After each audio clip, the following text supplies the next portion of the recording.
Hi friends, ഞാൻ ആദ്യകാലങ്ങളിൽ സംസാരിക്കുമ്പോൾ വളരെ ബുദ്ധിമുട്ട് അനുഭവിച്ച ആളാണ്. അപ്പോൾ ഈ നിലയിൽ വരാൻ വേണ്ടിയിട്ട് ഞാൻ ഒരുപാട് സ്ട്രഗിൾ ചെയ്തു. അതുപോലെ മറ്റുള്ളവര് മോശമായി കുറെ പറയുന്നത് കേൾക്കേണ്ടി വന്നു. പക്ഷെ ഞാൻ അതൊന്നും കാര്യമായിട്ട് എടുത്തില്ല എന്നുള്ളതാണ്.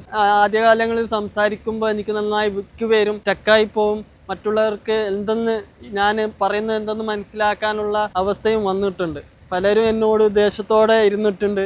പിന്നെ പലരും ഞാൻ സംസാരിക്കുമ്പോൾ പകുതിയാവുമ്പോൾ ഒഴിഞ്ഞു മാറിയിട്ടുണ്ട്. പക്ഷെ ഇതൊക്കെ എൻ്റെ മനസ്സിന് എപ്പോഴും വേദനകൾ തന്നിട്ടുള്ള കാര്യങ്ങളാണ്. പക്ഷെ ഇപ്പോൾ എനിക്ക് പറയാൻ പറ്റും കുറച്ചുകൂടെ ഇമ്പ്രൂവ് ആയിട്ടുണ്ടെന്ന്. കാരണം ഇങ്ങനെ തുടരായി ഞാൻ വീഡിയോ ചെയ്യുന്നതും പല വാർത്തകൾ വായിച്ചിട്ടും പല കാര്യങ്ങൾ വായിച്ചിട്ടും പല അറിവുകൾ അതിൽ നിന്ന് ഉള്ളത് കൊണ്ടാണ് എനിക്ക് ഇങ്ങനെ ഒരു സിറ്റുവേഷനിൽ നിൽക്കാൻ പറ്റുന്നത്. എന്നെ പോലെ നിരവധി ആൾക്കാരുണ്ടാവും. സമൂഹത്തിൽ എങ്ങനെ സംസാരിക്കണം, നമ്മുടെ സമൂഹത്തിന്റെ ഇപ്പോഴുള്ള പ്രധാന പ്രശ്നം എന്ന് പറയുന്നത് ആർക്കും പ്രതികരിക്കാൻ കഴിയാത്ത സമൂഹം ആയിക്കൊണ്ടിരിക്കുകയാണ്. അപ്പോൾ ഇതൊക്കെ നോക്കുമ്പോൾ നമ്മള് ശബ്ദമുയർത്തുക. നമ്മളെ ലൈഫിൽ തന്നെ പല സിറ്റുവേഷൻസും വരാം. നമ്മളെ എല്ലാവരും ഫോഴ്സ് ചെയ്തിട്ട് അവരുടെ അടിമകളായി നമ്മളെ വെക്കുന്ന അവസ്ഥയുണ്ടാകാം. പക്ഷെ അവിടെ പ്രതികരിച്ചാൽ നമ്മൾ സ്ട്രോങ് ആയി നിന്നാൽ അവർക്ക് നമ്മളെ ഒന്നും ചെയ്യാൻ കഴിയില്ല. എനിക്ക് എന്നെ പോലെ ഉണ്ടായിരുന്ന ആൾക്കാരോടാണ് പറയാനുള്ളത്, നിങ്ങളുടെ കഴിവുകൾ പുറത്തെടുക്കുക. നിങ്ങൾ സംസാരിച്ചുകൊണ്ടേയിരിക്കുക. നിങ്ങൾ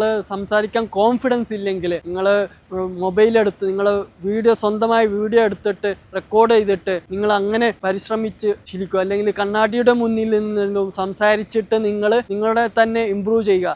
എന്നാൽ മാത്രമേ നിങ്ങളുടെ ആ കഴിവ് പുറത്തെടുക്കാൻ കഴിയൂ.